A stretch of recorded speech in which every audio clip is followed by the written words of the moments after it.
All right, folks, we're going to go ahead and get started. So I hope you like who you're sitting by, because this is for the next 2 hours. That's who you're going to be with. So anyway, well, it won't be quite. Yeah, see, I feel the same way some days. I do. Not going to lie to you. Not today, though. Welcome. And I'm so excited. I've seen so many folks who have retired, come back to the agency, come back to the facility here for today, out of their love for one person that we all absolutely adored and loved and learned from. And it's so good to see you guys. In fact, I sat back there and said, gosh, you guys ought to do this every year. Once a year, have a reunion out here, because this was just fun to see so many faces. I'm Jeff Rollinson, and I'm nobody, but I happen to be the person who runs this facility, or actually oversees the team who runs the facility. I manage our outdoor education, outdoor skills programs for the agency, and that was my connection to the iconic legend that we're here to celebrate today in Dick Turpin.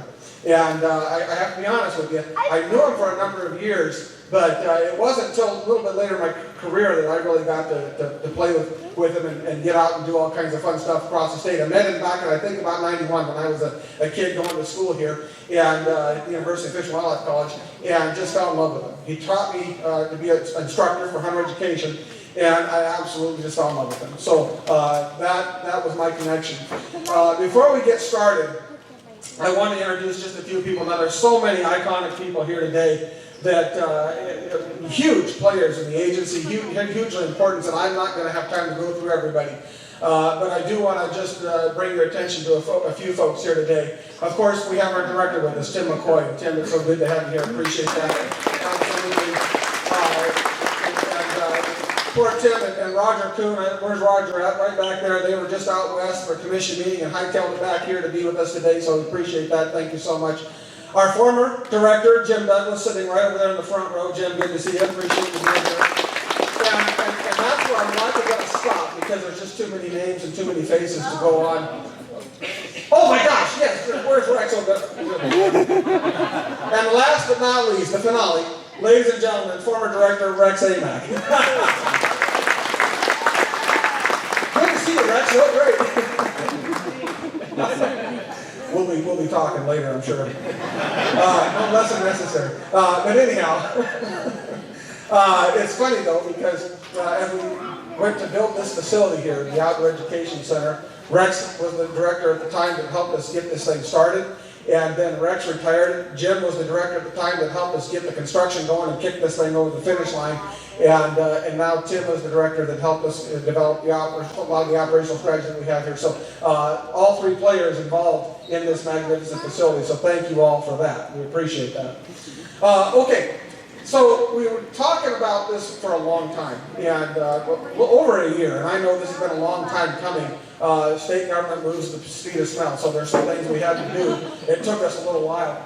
And I'll never forget a conversation I told Heather. I said, Heather, I want to build something. I want something that shows who Dick Turpin was. I want something iconic. I want people to walk in this facility and feel like they've known him when I was ranting. And I said, I want them to feel like they've met him. Dead silence, and Heather looks at me and says, well, I know a good taxidermist. And I said, that's not where I'm going with this. I apologize. That's not where I'm going with this. That's a lie. She did not say that. She did not say it was a good taxidermist. She just said she was a taxidermist. I'm paraphrasing. But we do know one thing, and that is Dick Turpin was an icon. I think it was Rex that coined the term outdoor legend. Now, when the director of the Game and Parks gives you a title, that's law. That is state law, right? Rex, am I right? That is state law. So when Rex titled Dick Turpin Outdoor Legend, that's who he became, outdoor legend. If you like it or not, he became the outdoor legend. And so that was fitting, because we all knew Dick Turpin was a legend long before that. It didn't matter where you go or who you ran into, locally or nationally, they were impacted by Dick Turpin, whether it was through the International Hunter Education Association or National Bowhunter Education Foundation. Didn't matter. They knew Dick Turpin. And I'll never forget, I've got so many stories, I'll never forget when Dick passed, Margie Ducey of the World Herald called and asked me if I could share some stories. And I said, no, I can't. And she asked me why, and I said, statute. No, I just told her, I said, there's no way I can share some of the stories, because without Dick telling it, it isn't going to have the same impact. But I said, I will say this. And this isn't funny, this is true. It was, I think, a National Bowhunter Ed Foundation meeting. It was my first year on the job. I was at the aquarium. And we were hosting a board meeting, which I'm now a member of the board. Back then I was just a little nothing, but now I'm a little member of the board. And I really enjoy that group that I'm with. Dick Turpin was the caliber of person that was with that group 25, 30 years ago. And they were all sitting around a room at the aquarium. And there were some big big people. This person gets up and he runs the bow hunting magazine, this person's TV show, blah, blah, blah. And every one of them got up and said, I'm so-and-so. And I first met Dick Turpin back on a hunt or a fishing trip or whatever. And I told Margie, I said, I'm sitting there in this room. And I said, my God, I knew he was a giant, but he's even a giant amongst giants. And Margie took that as a call out and made that the story, Dick Turpin, a giant amongst giants. And I was just so humbled that she did that because that's exactly who he was. And I can tell you all kinds of funny stories. There's so many funny stories. I'll never forget, we were sitting up there at Cabela's one day, and Dick had his booth out. They had their outdoor day, and Dick was up there just selling his turkey calls, and he was whittling on a rubber turkey decoy. And he was telling the guys, you got to have these things in breeder position. Nobody makes a breeder decoy, so I just he just started trimming it. And I'm not kidding you. This first guy went in and bought a brand new decoy, came out and had Dick needle it for him to make it a turkey, a hen decoy, looking like she's getting ready to entice a tom. And there was about 24 guys that went in there that morning and came out with perfectly good decoys. And Dick was just sitting there, rip the box open, start mutilating those decoys, and they just destroy them. And they walk away so happy that Dick Turpin had destroyed their decoy, and they were going to go out and it was going to be killer when it came to toms. So again, that's who he was. He was never short on for a response. He helped the POW a number of years, and I'll never forget a time where he was up there. We started the workshop together. Dick was not big on PowerPoint presentations, I can tell you that right now. And I started a PowerPoint presentation, and I said, now Dick, they needed me on the rifle range for something that came up, and I said, I'll be right back. An hour later, I come back, and Dick's on slide 1 still. Now, he moved past, and he was already had him talking. He had him putting in mouth calls, and he had him trying those mouth calls, and one of the ladies said, God, he says, I'm going to swallow this thing, I can't stand it. And Dick said, don't worry, you'll hear it when it passes. That was just the kind of person he was. He had a response for anything. And so everybody knows that. Everybody just came to love him. And love him we did. He's just a heck of an icon. So we appreciate all the years he gave us. But it wasn't always just jokes. Dick was a man of heart. He loved people. He loved everybody in this room. I'm looking at people that I've known for years, and he just thought the world. He loved people. He loved kids. And I think Dick saw some of the best in a lot of the kids. And I'll never forget, years ago at the skills camp, we were sitting there. We just got there with one of the shooting ranges. We'd go out there. Back in the day, we had these camps at Halsey and at Gretna here, and a lot of staff would come in, and sometimes it'd be the only time we'd see these folks, staff from across the state, so we kind of had a good time getting together. And there was a young man that kind of latched on to Turpin, and he just was really excited about it. You could tell he probably was a little bit, I don't want to say troubled, but he was probably a kid that had a rough go at times and probably needed some guidance. And we're all tired. We go back for lunch, take the morning break, we go back for lunch, and that kid walks by. Dick and I are sitting at the table talking, and he walks by, and another kid nudges him. And that kid was ready for a fight. And he turned right around and went right to that kid, and Turpin sitting right there. Hey, dude, get over here, right here. And that kid turned around and walked over to Turpin and sat down there. He said, you sit here and eat at our table. And that kid sat down and ate at our table. And Dick said, what are you going to do about that? He says, well, I said, Dick goes, I know what you're going to do. You're going to go over there and you're going to kick his butt, aren't you? And the kid said, yep. And Dick goes, I know you can do it. He said, everybody in this room knows you can do it, so why do it? And he said, well, because he shoved you. Of course he shoved you. And you're going to be the guy that gets penalized for it. You're going to go up there and you're going to hit him and you're going to get in trouble.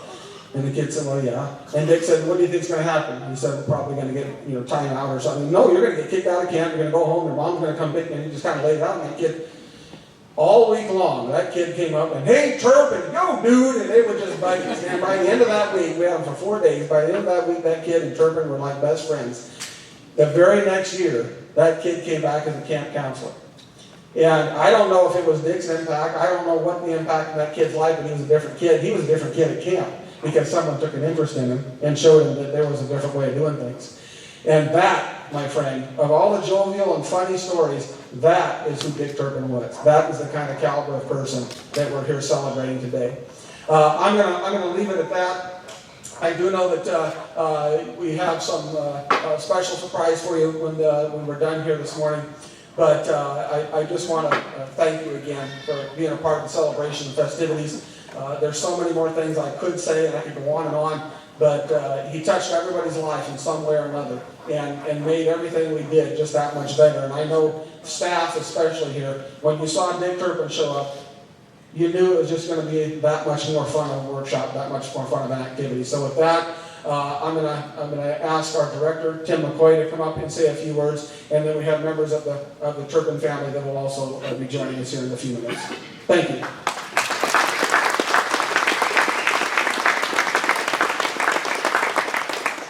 So Jeff kind of started on this, but I'll give you a few more details. You know, this facility started really with work in 2012 in terms of putting it together and getting it on the ground. It's a partnership that also includes the City of Lincoln, the Easton Foundation, the Archery Trade Association, and Shields. All were very supportive in putting this together.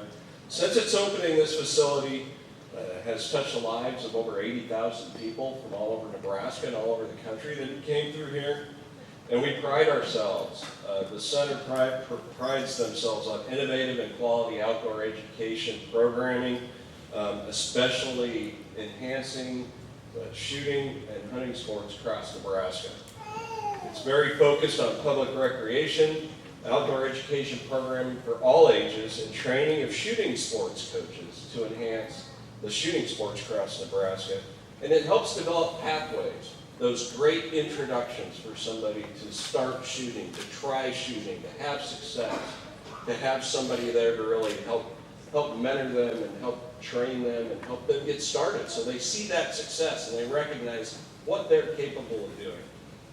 Now, Dick Turpin, as Jeff said, spent 40 years working for the commission and for the people in Nebraska.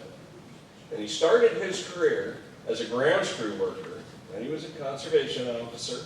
He was the hunter education coordinator, and finally the chief of law enforcement before he retired. His aim was always to make everyone he met comfortable in the outdoors and to have the appreciation for it. Dick was an influencer. He probably influenced many of us here in this room. I know he influenced me as I was in school as a hunter education coordinator. He made everything fun, and there's something about you learn better when you're having a little bit of fun. When you were working with Dick, you always had fun. His career, he trained thousands of new hunters and instructors in hunter education. He worked with the International Hunter Education Association as well as the National Bowhunter Education Foundation, and was integral in expanding hunter education across the entire country. He was a masterful storyteller and could always be found with a group of people around him listening to every word and laughing. We are very excited and honored to have the Turpin name associated with this outdoor education center. The essence of this center imbibes the same qualities that Dick was so well known for. Quality education, expansive outdoor recreation opportunities, innovation, outdoor skills knowledge, and every once in a while, there's just still a few characters around here that like to tell good stories and have a good laugh and help provide a little bit of education for folks and a little humor in what we're doing. We're very proud to have members of Dick's family here with us today, as well as a large number of staff and volunteer instructors that were inspired by Nebraska's outdoor legend at some point. At this time, we'd be honored to have two of Dick's children, Jana McGuire and Travis Turpin, join us and say a few words on behalf of the family. Thank you all for being a part of this special day as we honor our good friend and legend.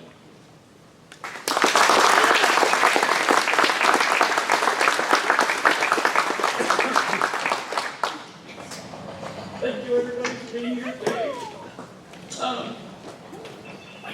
We're just overwhelmed by the outpouring of support after Dad passed, and now this dedication. It's just, you guys are all so important to us. Family, extended family, friends of Dad's, that we're just now meeting. It's just, we just can't say enough, can't thank you enough for being here today to help honor Dad. It's really special. One thing I know for sure, he's with us here today. You know, he's honored and he's incredibly humbled, and he's just so excited that you're all here to celebrate. And so many thank yous. Again, this is just a tremendous honor to honor Dad's legacy in this way. All those who threw out the idea, you know, I think John Carriato, Dad's good friend, and brother-in-law Jack. I know there were some others who tossed this idea around, and lots of folks who kept the idea alive as Game and Parks worked through, you know, lots of things behind the scenes to make it happen. You know, hunter and fisher ed instructors, volunteers. So thank you for that. And I know, and thanks Tim McCoy, everyone at Game and Parks. I know there were a lot of people who had a hand in this, and this kind of thing takes a lot of work behind the scenes, so we appreciate that. And then in June, the commissioners actually voted to officially name the center the Turpin Outdoor Education Center. And a special thanks to Jeff Robinson. You're such a good friend to Dad, and you remind us a lot of him. Just out having a good time and you know, fostering a love of the outdoors with everyone you meet. And I know you worked really hard to see this through and promote this event today. Thank you so much for that. And the Game and Parks Memorial Fund. So back in September, they announced a memorial fund for Dad, and thanks everyone, those of you who contributed to that. And they established the annual Dick Turpin Hunter Education Instructor of the Year Award, which was awarded to Russ Tooker of David City, who's here with us today. Where are you, Russ? He's the first recipient of that award, so that will continue every year. You know, a few years ago when Dad was kind of slowing down, I had a little bit of a heart-to-heart with him, and I just said, you know, what do you want your legacy to be? And he said outdoor education. And so there's nothing more fitting than this building being named after him to help continue to foster that love. You know, Dad was fortunate to find his calling. He was employed with the Game and Parks Commission, but he never worked a day in his life with the Game and Parks. And all those years after, because he just loved what he did. Fostering love for hunting and fishing and just getting out in the woods to enjoy nature, through his mentoring, his teaching, and telling stories, lots of stories. You know, when you grow up with Dick Turpin, you hear stories over and over again. You think you've heard them all? No. I continue just today to hear tons of stories that we've never heard before, so that's great. And of course, he had fun every step of the way, and that continued long after retirement. So we just want to thank you again for coming out today to remember Dad, to Game and Parks for celebrating him in this way. And we hope you enjoy your time here today. I plan to be out on the range here and the shooting range too to try my hand at this. I hope you do too. And I hope you come back and you bring some friends. Dad would love that. Thank you.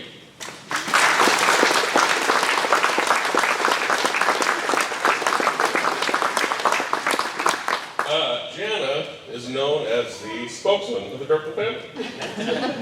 She's been in media, broadcasting, all that stuff, so she's a very professional, very, you know, she gets up here and, you know, does it very diplomatically. She speaks really well. I am known as the crier and rambler. This might be a little bit. And then she starts crying, what am I going to do? So, for those, for the last 40 years, I've been entertaining on cruise ships and around the world, and I've been in front of audiences a lot. They say if you're public speaking, when you get up in front of people, the way to get through the public speech is to think of everybody as naked. If you could see what I see right now. So I'm going to keep that in my mind so I won't be a blathering idiot while I'm up here.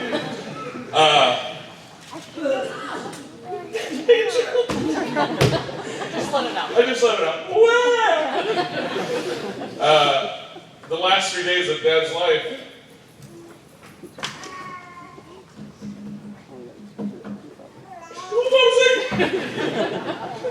I did this at Dad's celebration too, and it amazes me how when you cry, your voice goes high. And it just sucks as a male to go, So, the last 3 days of Dad's life, he was in the hospital. We spent a lot of time together. And he was even funny in the hospital. I had my iPad in the hospital, and we were FaceTime with friends that couldn't make it. And a dear friend of mine from college, this is actually a funny story. she wanted to say hi to Dad. So I had the iPad, and Sam was on the iPad, and he always called her Toots. This is funny. I swear to God, it's funny. Got the iPad in front of him, and Sam goes, hey, Dickie. He goes, hey, Toots. And Sam goes, how you doing? And Dad goes, well, I'm dying, but other than that, I'm doing pretty good. So that was Dad. So the last day, I was in his room, and we're talking and stuff, and I said, Dad, when you pass away, and I'm not sure, whatever people believe out there, I believe in an afterlife, but he's here right now with us. Sorry, this is actually a funny story too. But I said, Dad, when you die, I want a sign that you're still with me. And he said, and I said, it could be anything. Knock over a fishing pole, whatever, it could be anything. And he goes, I want to come back as an animal. And so we sat there and thought about it. And I said, well, what do you want to come back as? And he goes, I want to come back as a big horned owl. I said, okay, that's cool, So we talked about that. He just thought owls were cool, they're wise and all this stuff. So we talked about that. And I'm not kidding. Within a month after Dad had passed, now hoot owls are known to hoot at dawn and dusk. I Googled it, I know. At night and dawn and dusk. If they're not active, they're nocturnal, so they're not active during the day. A month after Dad had passed, Pat and Ginny are working out at the farm at noon. And there was a hoot owl above their house at noon, hooting at their house, next to Dad's farm, where the cabin is. And there's just been moments like that where he's just there, the owl is there. About a month ago, it happens a lot. And I'm a bird fan. Dad made me into a bird fan as a kid. We used to identify birds all the time. I'm a huge bird fan. So it's not that I didn't recognize hoot owls before. I knew owls because I love birds of prey and all that stuff. So I know this is happening more often than I remember. About a month ago, I was just having a bad day. It's one of those days where just everything's going wrong. And I went outside to take the trash out, and I have Dad's boat. I got Dad's boat when he passed, that we spent a lot of time in. And this is so funny, but there's a big maple tree in our yard, huge maple tree, over 200 years old, huge maple tree. And I have the boat parked underneath the maple tree. And I was outside, it was a beautiful day, and it was at 12, I looked at my watch, it was 12:17 in the afternoon. I put my hand on the boat, and I just took a breath. It's one of those days. And right when I took a breath, a hoot owl right above me hooted. And it was just, sorry. He's with us all the time. And what I want to say is when you're out here at this facility, if you're out shooting outdoors or spending enough time outdoors, if you hear a hoot owl, he's here. And he is so happy today to see all of you and to have this building dedicated. I want to thank you all for being here so much. Thank you.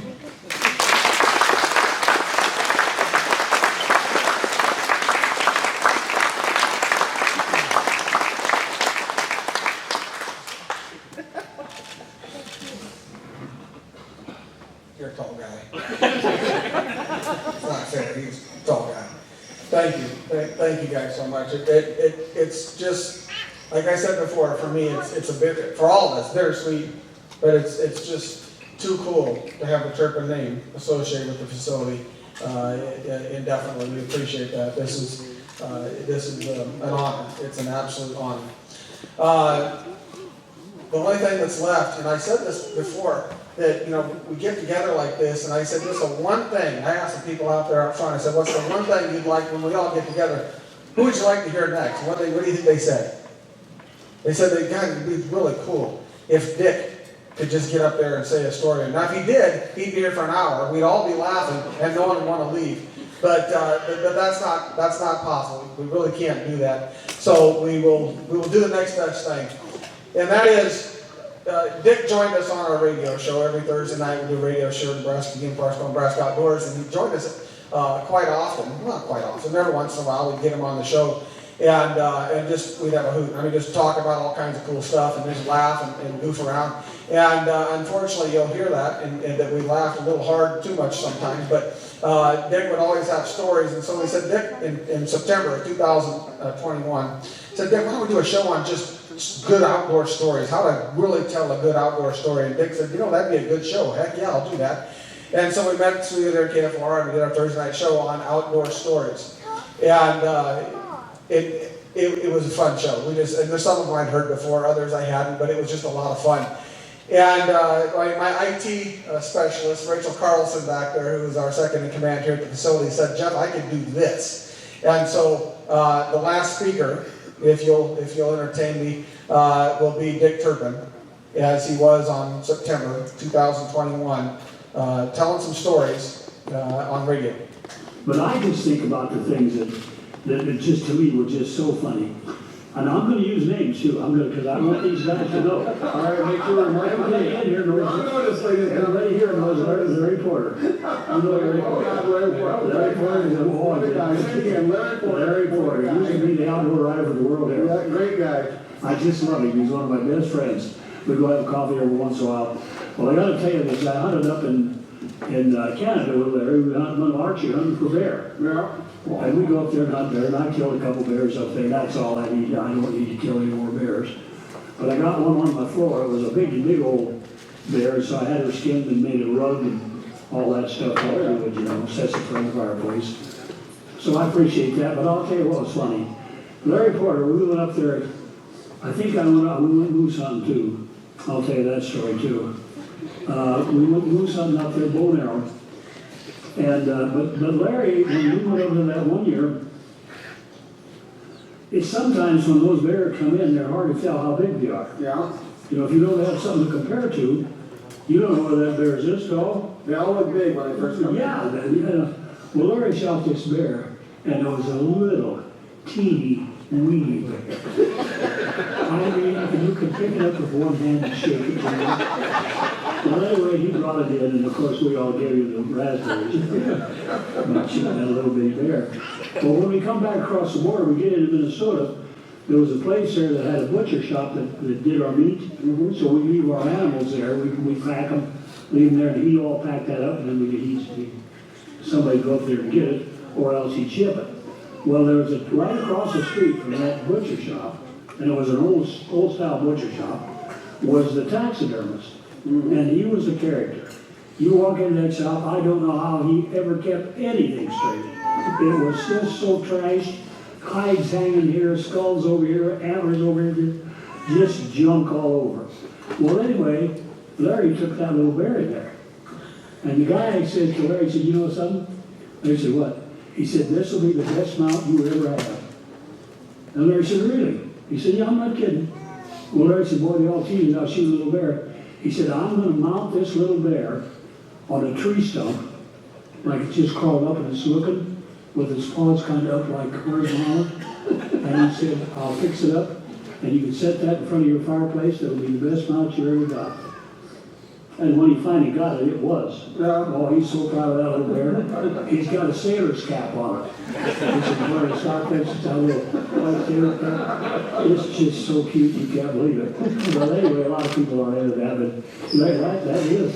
I mean, he's just pretty proud of that. The mount was good. Okay, now here's the Paul Harvey, the rest of the story. The mount never come. You know, and the taxidermist still had this.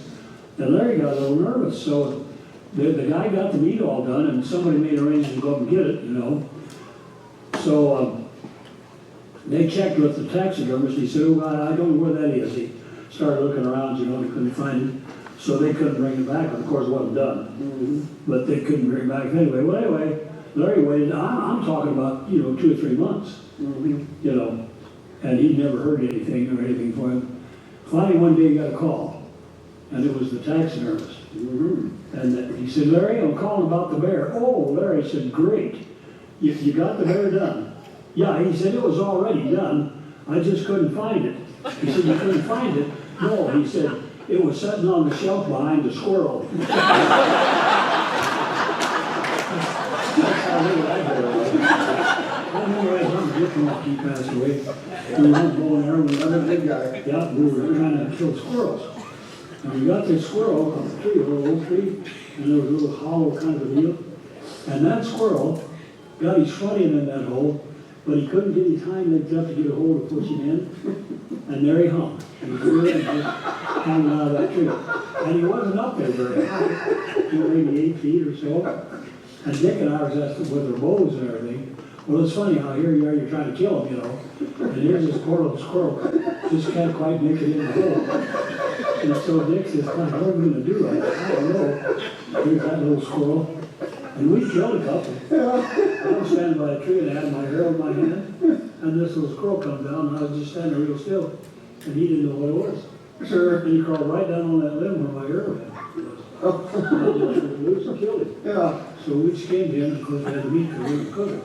We ate some squirrels. So we killed squirrels, but here's this one stuck in the hole. I said, what do you want to do? Oh, he said, I feel so sorry for him. I said, me too. I can't get away. Said, what do you want to do? I said, listen, put down your bow. Get up on my shoulders and tuck him in. So then, I got up on the tree. And Dick got up on my shoulder and tucked that squirrel so he could get it. So we ain't all bad. Yeah, I bet that's the first and only time they ever tucked a squirrel in the hole. But that's a true story. We laughed about that later. We're eating squirrel that night. I forget what he fixed up, but we boiled that and trimmed the meat off the bone and did something I can't remember. But while we're eating, we're thinking of that squirrel, you know.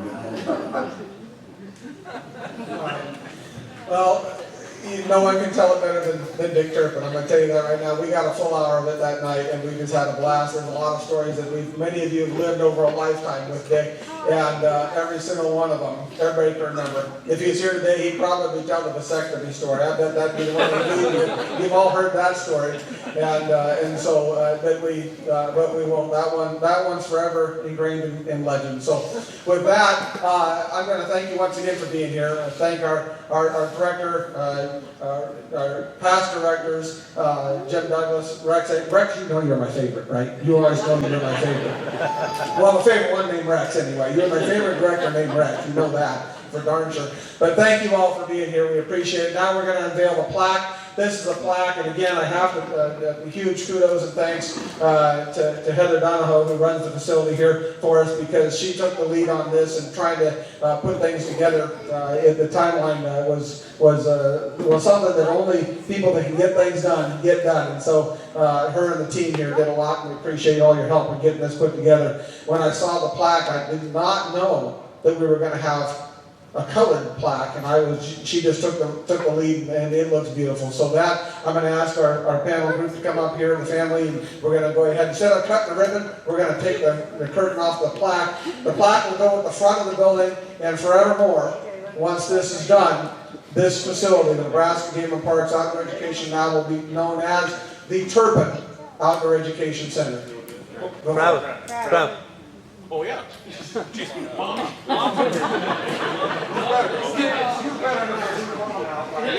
We got space right here.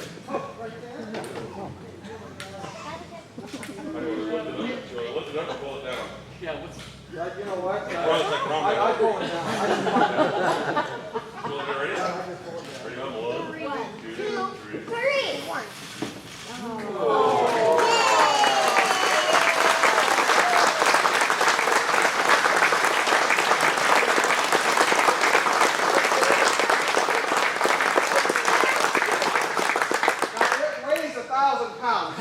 Stay away. Feel free to come up and read the plaque. It'll go in the front.